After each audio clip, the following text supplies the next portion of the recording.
2022년 새해가 밝았습니다. 오늘은 2022년 두 번째 날이자 첫 번째 주일입니다. 2022년에는 더욱 주님을 예배하기에 힘쓰고 말씀과 기도로 더욱 놀라운 주님의 능력과 은혜 가운데서 날마다 승리하는 복된 우리들이 되기를 주님의 이름으로 축원합니다.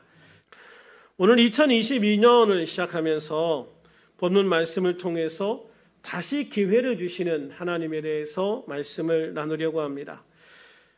오늘 본문 말씀은 포도원에 옮겨 심은 무화과 나무에서 열매를 찾고 있는 포도원 주인에 관한 예수님의 비유입니다. 당시 무화과는 길가에 아무렇게나 심겨져 있는 그런 과일나무였습니다. 이 무화과를 위해서 따로 밭을 만들거나 농장을 만들지 않았다는 거죠. 그냥 무화과는 길가에 아무렇게나 자라는 그런 과일나무인 거예요. 그만큼 이 무화과 나무는 생명력이 강해요. 저도 무화과 나무를 교회에 심었을 때 이게 추워서 죽었구나라고 포기했는데 다시 싹이 나고, 겨울에 또 추워서 이게 얼어 죽었구나라고 포기했는데 그 다음에 또 싹이 나요. 아주 굉장히 생명력이 강해요. 그렇게 한 3년 하더니 그 다음부터 겨울에 그 줄기도 안 죽고 살아남더라고요. 어쨌든 이런 무화과 나무는 그냥 보통 길가에 그냥 그렇게 자연스럽게 자라는 그런 척박한 땅에서 돌봐주지 않아도 자라는 게 무화과 나무인데, 이 주인이 가다 보니까 자기 마음에 쏙 드는 무화과 나무를 발견한 거예요. 그래서 그 무화과 나무를 포도밭에 옮겨 심었어요. 포도밭에 옮겨 심었다는 것은 가장 비옥한 땅에 옮겨 심었다는 거예요. 그 당시 사람들이 가장 비옥한 땅에 포도나무를 심었어요. 그래서 포도원, 포도밭 그러면 가장 비옥한, 가장 좋은 땅인데 거기에다가 이 무화과 나무를 옮겨 심어 놓은 거예요. 그런데 문제는 1년이 지나도 2년이 지나도 3년이 지나도 이 무화과 나무에 열매가 맺히지를 않는 거예요. 주인은 화가 나서 이 무화과 나무를 갖다 버리라고 그러죠. 뽑아다 버려라. 괜히 땅만 허비하고 있다. 이거 뽑아버리고 차라리 여기에다가 포도나무 하나 더 심으면 그 포도나무에서 얼마나 많은 포도를 얻을 수 있는데, 쓸데없이 나무 내가 옮겨 심었다가 괜히 땅만 버리고 마음만 상하니까 이거 뽑아버려라 라고 말씀하고 있는 거죠. 그런데 그런 상황에서 포도원 지기는 올해 1년만 더 그대로 둬달라고, 1년만 더 참아주시라고, 그러면 내가 1년 동안 잘 관리해서 내년에는 꼭 열매를 딸 수 있는 그런 나무가 되도록 만들 테니까 그때까지만 참아주시고 혹시 내년에도 열매가 맺히지 않으면 그때 뽑아버리시라고 그렇게 사정을 합니다. 그래서 주인은 이 포도원 지기의 하소연에 응답을 하셔서 그래 내가 1년을 더 참아주겠다라고 허락을 하게 되는 것이죠. 여기서 보면 이 주인은 하나님을 의미하는 거고요. 이 포도원, 포도밭은 이스라엘을 말하는 거예요. 그리고 거기에 심겨진 무화과 나무는 이스라엘 백성들을 의미하는 거고, 또 그 포도원 지기는 예수님을 의미하는 거거든요. 그러니까 이렇게 보면 하나님께서 이스라엘 백성들을 특별히 좋은 곳에 특별한 은혜로 이렇게 딱 정착하도록 해주셨는데, 그 이스라엘 백성들이 하나님의 기대에 맞는 열매를 맺지 못하고 있다. 지금까지 너희들이 이런 열매를 맺지 못하고 있다. 그러면서 차라리 이 백성들을 심판하고 다른 백성으로 대체할까? 뭐 이런 이야기를 지금 하고 계시는 거예요. 제가 무화과 나무를 심어보고 키워보니까 그런 주인의 심정이 이해가 갈 것 같아요. 야, 이게 나무를 심은, 과일나무를 심은 사람의 심정을 이해를 하는 거예요. 이게 잘 자라주면 너무 좋은데 이게 잘 자라지 않아도 너무 속상하고, 또 수는 잘 났는데 거기에서 열매가 없으면 그게 또 속상하고, 또 열매가 작아도 속상하고, 열매가 잘 익지 않아도 속상하고 그러더라고요. 그런데 그렇게 좋은 무화과 나무를 심었는데 3년 동안 열매를 하나도 못 따먹으니까 얼마나 속상하겠어요.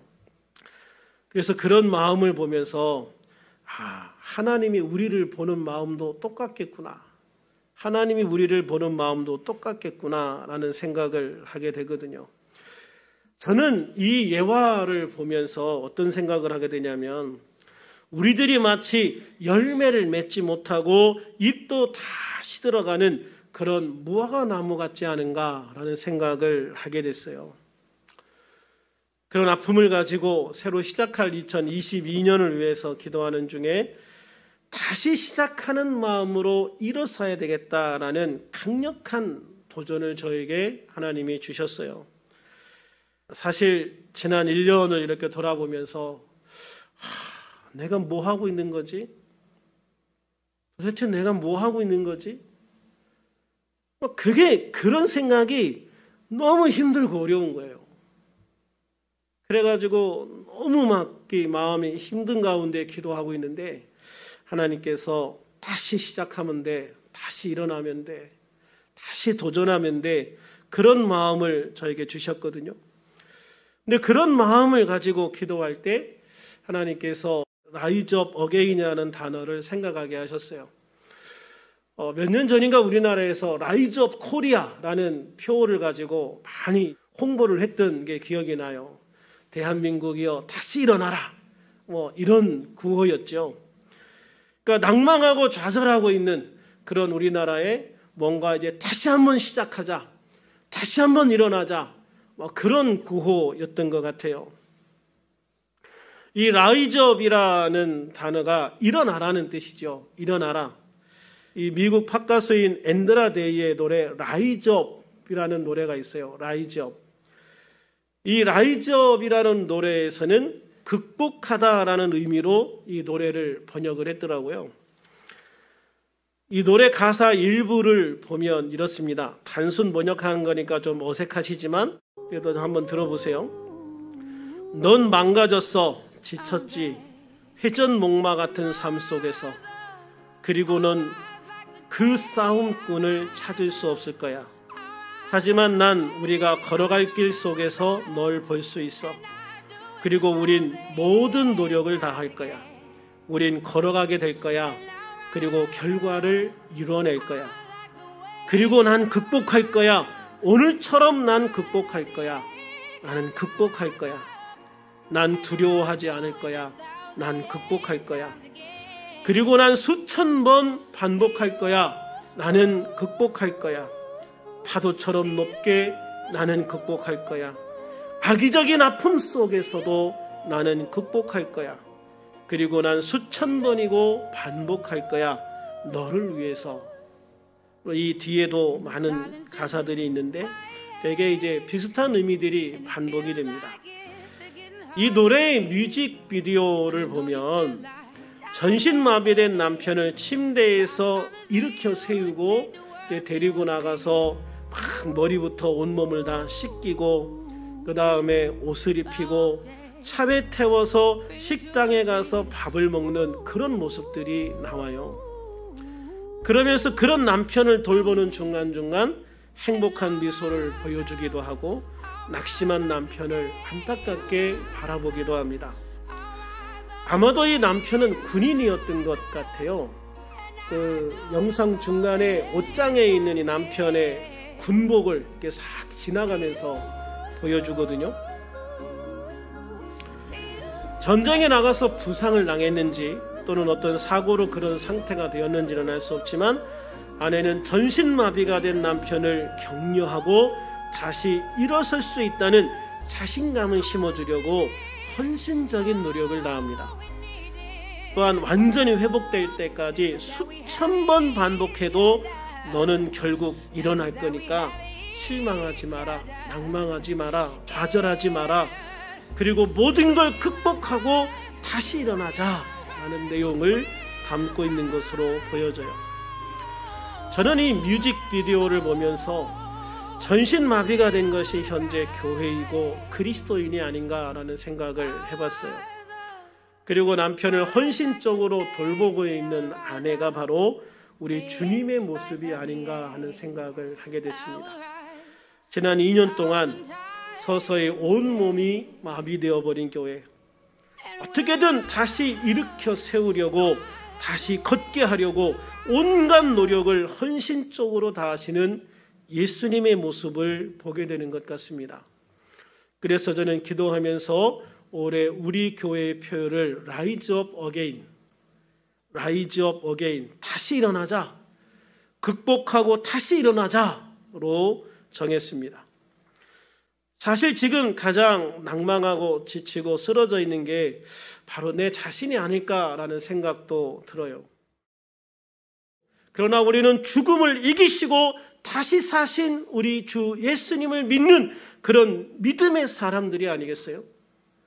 죽음의 권세를 이기고 살아나신 가장 강한 예수님이 바로 우리의 주님이시고 나와 함께 하시는 분이시고 나를 돕는 분이 아니시겠습니까? 그러므로 우리는 주님과 함께 얼마든지 이 모든 것을 다시 극복하고 일어날 수 있는 사람들이다, 일어날 수 있는 성도들이다 라고 굳게 믿습니다.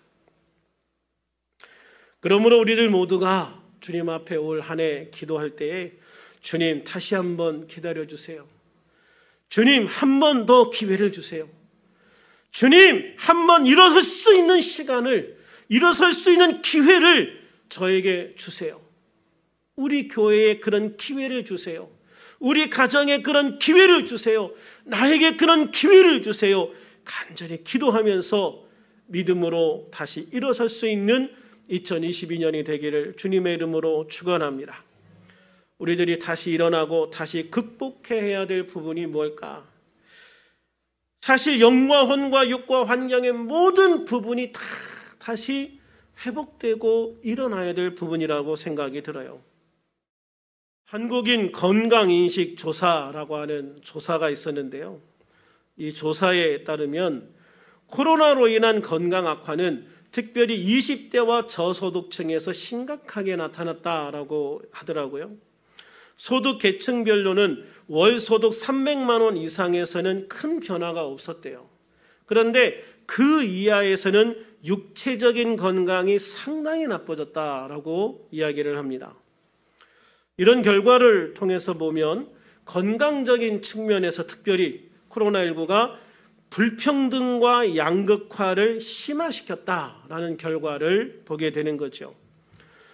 최근 보건복지부는 국민 정신건강 조사를 통해서 우울 평균 점수가 코로나 이후 2배 이상 높아졌다라고 발표를 했어요. OECD 경제협력개발기구는 코로나 블루에 대한 15개국 비교조사에서 한국이 36.8%로 세계 최고 수준이다라고 발표를 했어요. OECD 국가 중에서 코로나로 인한 스트레스, 코로나로 인한 우울증이 우리나라가 가장 크다는 거예요. 그만큼 코로나로 인한 그 행동이나 삶의 제약들이 그만큼 많았고 또 코로나로 인한 생활적인 타격들이 그만큼 더 컸다라고 하는 것을 보여주고 있는 거죠. 건강조사에서도 보면은 자살 충동이 13.1%로 2018년에 비해서 3배 이상 올랐어요. 전 연령층과 전 소득층에서 우울 증세가 심화되고 있다라고 결과를 발표했습니다. 이 조사 결과를 보면 20대의 사회적 건강과 영적 건강이 특히 악화됐다. 그러니까 20대 이하 중고등학생들과 대학생들, 대학과 졸업한 이 학생들이 어떻게 보면 코로나로 인해서 가장 직접적인 영향을 받았다라고 말하고 있는 거예요. 건강한 사회관계와 사회생활을 나타내는 사회적 건강이 나빠졌다라는 응답은 2018년에 비해서 무려 12배가 상승했어요. 그러니까 12배 이상의 그런 수치로 사회적 관계가 악화된 거예요.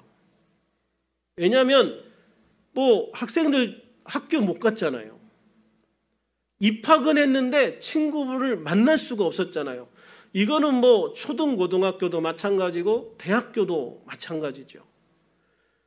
입학은 했는데 학교를 거의 못 가고 이제야 겨우 뭐 한 번, 두 번 가다가 또 다시 이제 뭐 못 가게 되는 그런 현상들이 계속 반복이 됐잖아요.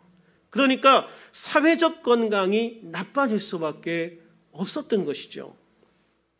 또한 자존감과 행복, 삶의 의지 등을 나타내는 영적 건강이 나빠졌다고 응답한 사람도 2018년에 비해서 약 4배 이상 증가했어요. 4배. 사실 이런 통계를 우리가 굳이 보지 않더라도 코로나19로 해서 마음이 상한 사람, 육체의 건강이 나빠진 사람 얼마나 주변에 많이 보게 되는지 몰라요. 그래서 우리는 올 한 해 육체적인 건강과 마음의 건강과 영적 건강이 회복되는 해가 되기를 주님의 이름으로 축원합니다. 특별히 우리 모두 영적인 건강을 회복하는데 정말 힘을 써야 되겠다라는 생각을 해요. 사실 육체의 건강을 회복하는 게 가장 쉬워요. 저도 몸의 건강이 많이 안 좋아졌다는 걸 느껴서 요즘에 이제 열심히 운동을 해보려고 노력을 하거든요. 요즘에는 교회 2층을 그냥 헬스장 삼아서 교회 2층에서 왕복 달리기도 하고 줄넘기도 하고 팔굽혀펴기도 하고 뭐 하면서 교회 2층에서 운동을 하고 또 1, 2층 계단 왔다 갔다 하루에 한 20번, 30번씩 계단 왕복 오르내리기를 하면서 또 운동도 하기도 하고 하는데 어쨌든 우리가 이 육체적인 건강을 회복하는 게 굉장히 중요한 것 같아요. 왜냐하면 육체의 건강이 나빠지니까 모든 의욕이 다 사라지잖아요. 그리고 육체의 건강이 나빠지면 정말 우리가 모든 것에 다 힘들어지게 되는 것 같아요. 그래서 우리가 먼저 육체의 건강을 돌볼 수 있는 한 해가 되기를 주님의 이름으로 축원합니다. 그래서 특별히 육체적으로 어려움을 겪고 있는 모든 성도님들의 건강이 온전히 회복되는 해가 되기를, 치유되는 해가 되기를 우리 주 예수님의 이름으로 축원합니다. 또 마음의 건강은 영적 회복과 직접적으로 연결되어져 있는 것 같아요. 우리의 마음과 영적인 회복을 위해서는 그래서 예배의 회복이 가장 중요합니다. 예배는 모임에서부터 출발해요. 그래서 주님은 마태복음 18장 20절에서 두세 사람이 내 이름으로 모인 곳에는 나도 그들 중에 있느니라 라고 말씀하시죠. 그래서 예수님은 모이라는 거예요. 모이고 만나라. 모이고 만나고 함께하면서 거기에서 예배하라 라고 말씀을 하는 거죠. 그래서 예수님도 모이기를 피하는 어떤 사람들의 습관과 같이 하지 마라 라고 강력하게 말씀하셨고 초대교회도 날마다 모이기를 힘썼다라고 말씀하고 있죠. 물론 라이브로 예배하는 분들도 함께 모이는 것과 같아요. 그러나 라이브로 예배하는 게 사실 쉬운 게 아닙니다. 참여해서 예배하는 게 제일 쉽죠. 라이브로 예배하는 게 제일 어려운 거예요. 왜냐하면 라이브로 예배할 때는 더 노력하셔야 돼요.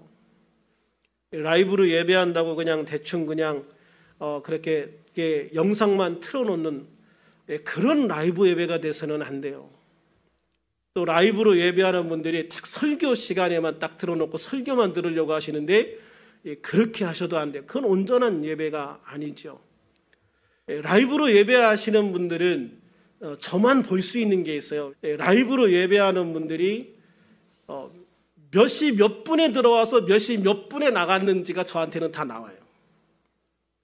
아, 이분이 11시에 들어왔구나, 아니면 11시 15분에 들어왔구나, 아, 그래서 설교 딱 시작할 때 들어와서 설교 딱 끝날 때 나갔나, 이게 다 보이거든요. 그래서 처음에는 그거 보고 시험이 들어서 요새는 그거 일부러 안 보려고 그래요. 그런데 우리에게 중요한 것은 어쨌든 우리가 예배할 때 그 예배를 온전하게 드리려고 노력하는 게 중요한 거예요. 온전하게 드리려고 하다 보면 오히려 라이브로 예배하는 분들이 훨씬 더 어렵겠다라는 생각을 많이 하게 되거든요. 그래서 우리는 라이브로 예배하는 분들도 정말 마음을 같이 해서 함께 모이는 것처럼, 교회에 와 있는 것처럼 그렇게 함께 예배하시기를 부탁을 드립니다. 그래야 우리가 마음이 하나가 되고요, 하나의 공동체를 이룰 수 있게 되어지는 거예요. 그렇지만 올해는 우리 모두가 함께 모여 예배할 수 있는 그런 날이 빨리 올 수 있기를 우리가 함께 간절히 기도하기를 소망합니다. 그래서 이제는 그 어떤 제약도 없이 그 누구의 간섭도 없이 예배를 할 수 있는, 함께 모일 수 있는, 함께 모여서 밥도 먹고 교제도 할 수 있는 그런 날이 정말 빨리 왔으면 좋겠습니다. 우리 모든 성도님들이 그런 교회, 그런 예배가 될 수 있도록 함께 기도해 주시기를 부탁을 드립니다. 또 영적인 회복을 위해서는 말씀과 기도가 있어야 돼요. 말씀과 기도. 디모데전서 4장 5절에 보면 하나님의 말씀과 기도로 거룩하여짐이라 라고 말씀하고 있어요. 그리스도인은 말씀과 기도로 사는 거예요. 그러므로 그리스도인이 말씀을 멀리하고 기도하지 않으면 영적으로 약해질 수밖에 없어요. 영적인 건강이 악화될 수밖에 없다고요. 그래서 우리들은 어떻게 하든지 말씀과 기도를 회복할 수 있어야 되는 거예요. 물론 우리는 그 과정에서 코로나로부터 우리를 지킬 수 있는 모든 안전조치를 다 해야 돼요. 모든 것을 다 무시하고 우리는 하나님이 보호해 주실 거야. 이것만큼 하나님을 무시하는 것도 없는 거예요. 우리가 하나님 앞에서 온전히 예배하려면 우리가 온전히 예배할 수 있는 모든 조건들을 만족시키기 위한 노력을 하는 것이 무엇보다도 저는 중요하다고 생각을 해요. 그래서 교회의 입장에서도 우리가 어떻게 하든지 안전하게 예배할 수 있도록, 제가 특별히 예배에 있을 때는 와가지고 다 소독약 다 다시 뿌리고 다 다시 하거든요. 어쨌든 안전하게 예배하기 위해서 다 소독도 다시 하고 예배 전에 환기도 다 시키고 새벽에 와서 다 그렇게 하고 하거든요. 우리가 또 지켜야 될 것도 성도의 입장에서도 열심히 또 그런 걸 지켜야 되죠. 그래서 우리가 스스로 내가 조심하는 것도 있어야 되고, 또 예배 드리기 위해서 하나님 앞에 건강하게 예배하기 위해서 우리가 밖에서 사람들을 만날 때에도, 일을 할 때에도 늘 이런 것들을 지키려고 노력하는 성도가 되어야 될 줄로 믿습니다. 그래서 이런 모든 노력들이 합해져서 우리가 하나님 앞에서 더 온전하게 건강하게 함께 예배할 수 있는 예배의 자리가 마련된다고 생각을 해요. 사실 식당이나 카페 뭐 이런 데 가면 정말 많은 사람들이 모여 있는데 다 마스크 벗고 있잖아요. 식당에 가면 요즘에 식당 사람들 엄청 많습니다. 다시 4단계 해가지고 4명씩만 모이라고 해도 가보면 사람들 많습니다. 없는 식당은 없지만 많은 식당은 엄청 많아요. 그런데 그런 공간에 비해서 사실 교회는 엄청 안전한 공간이죠. 저도 여러분과 저를 위해서 설교할 때도 마스크를 쓰고 하잖아요. 여러분도 다 마스크 쓰고 있잖아요. 열심히 손 소독하고. 그러니까 우리는 어떻게 하든지 우리가 공동의 안전을 위해서 최대한 노력하는 공동체이기 때문에 사실 교회가 제일 안전한 거예요. 어떤 것보다도 안전한 거예요. 그래서 우리가 피하는 것만이 능사는 아니다라는 생각을 가지게 되는 겁니다. 그래서 이제는 우리들이 좀 더 용감해져야 되겠다. 우리들이 조금 더 담대해져야 되겠다라는 생각을 해요. 코로나가 아무리 강해도 로마 시대의 핍박만 하겠습니까? 코로나가 아무리 강해도 이슬람권과 공산권에서 핍박받는 그 성도들의 핍박만 하겠느냐 이 말이에요. 그런데 그런 핍박을 받으면서도 그 생명을 내놓고 그들이 모이고 하나님을 예배하는데, 성경을 가진 것만으로도 총살을 당하는 북한에서도 모여서 같이 이불을 뒤집어 쓰고라도 함께 모여서 함께 예배하고 함께 기도하는데 말이죠. 우리는 너무 예배를 쉽게 포기하고 있는 게 아닌가, 너무 예배를 쉽게 내려놓고 있는 것은 아닌가라는 안타까움이 드는 거예요. 1447년에서 1351년 5년 동안 유럽에 흑사병이 유행을 했거든요. 이 5년 동안 유럽 인구의 30%에서 60%가 죽었어요. 최소한으로 잡는 게 2,500만 명이에요. 5년 동안 2,500만 명이 흑사병으로 죽었어요. 1918년 스페인 독감은요, 2천만, 제일 작은 통계가 2천만, 중간 통계가 5천만, 가장 많은 통계는 1억 이상이라고 추정도 해요. 그러니까 그 당시에는 이게 통계가 잘 안 이루어졌으니까, 요즘에 이렇게 발달한 시대에도 통계가 누락되고 아니면은 이제 뭐 줄여서 보고하고 이런 것들이 많아서 일부 나라에서는 이런 통계가 엉터리다라는 이야기가 나오기도 하는데, 뭐 그 당시는 오죽했겠습니까? 그런데 그런 상황에서도 교회는 예배의 자리를 지켰어요. 그런 상황에서도 교회는 국민을 위해서 기도하고 국민을 위로하는 자리를 지켰어요. 그래서 그때 목회자들이 많이 죽었습니다. 그 고통받고 있는 환자들을 위해서 가서 기도해주고 그들의 손을 잡고 위로해주면서 많이 죽어갔습니다. 정말 목회자들이 엄청 많이 죽었습니다. 그러나 그래도 그들이 그 자리를 포기하지 않았어요. 그 사명을 포기하지 않았어요. 끝까지 그들과 함께하면서 그 어려움들을 극복하고 이겨나가기 위해서 노력했단 말이죠. 그게 교회였어요. 그런 우리 교회와 믿음이 코로나19 때문에 지난 한 2년 동안 무너져 내리는 걸 보면서 이거는 정말 새로운 모습이구나라는 생각을 하게 되는 거예요. 마지막 때에 믿음을 보겠느냐, 예수님의 한탄이 생각이 나기도 하는 거죠. 우리 선조들과 그 이후 지금까지 모든 성도들은 그 모든 어려움과 핍박을 다 이겨내고 믿음을 지켜왔어요. 그리고 그 믿음을 우리에게 물려준 거예요. 만일 핍박이 무서워서 신앙을 포기했다면 교회 역사는 거기서 끝났을 거예요. 하나님의 구원 역사도 거기에서 중단돼 버리고 말았을 겁니다. 그러면 우리들은 복음을 들어보지도 못했던 예수님 오시기 이전의 삶으로 돌아가 버리는 거예요. 그래서 우리는 여전히 복음이 있다는 것도 모른 채 죄와 사탄의 종이 되어서 멸망의 길로 걸어가고 있겠죠.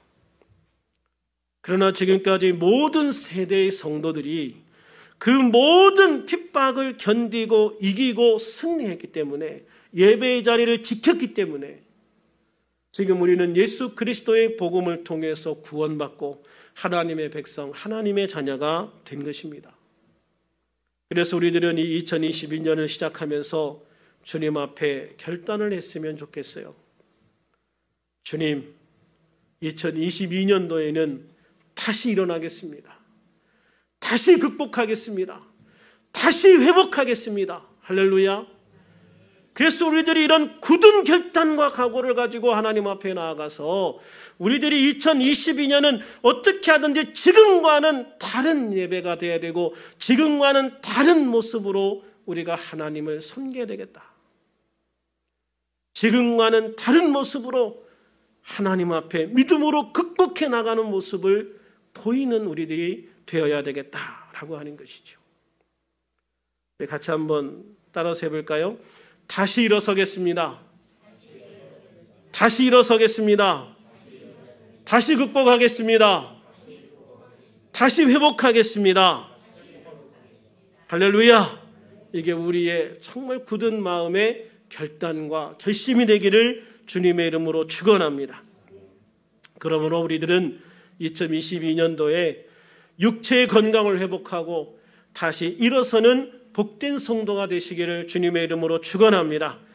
2022년에는 가정의 경제도 국가의 경제도 회복되고 또한 다시 일어서는 해가 되기를 주님의 이름으로 축원합니다. 그리고 마지막으로 2022년에 우리들은 예수 그리스도의 복음 안에서 예배와 말씀과 기도로 우리의 마음의 아픔과 상처를 치유받고 회복하면서 영적으로 성령 충만, 은혜 충만, 감사 충만, 능력 충만한 성도가 되어서 다시 극복하고 다시 일어서는 성도가 되기를 주님의 이름으로 축원합니다. 그래서 2022년이 우리들 모두에게는 다시 극복하는 해, 다시 일어서는 해가 되어서 주님이 주신 최선의 삶과 최고의 삶을 향해서 달려가는 복된 우리들이 될 수 있기를 주님의 이름으로 축원합니다. 축원합니다. 기도하겠습니다. 살아계신 아버지 하나님, 2022년을 시작할 수 있게 하시고 2022년 첫 주일을 지킬 수 있게 하심을 감사합니다. 지난 2년 동안 코로나로 인해서 많은 어려움들이 있었습니다.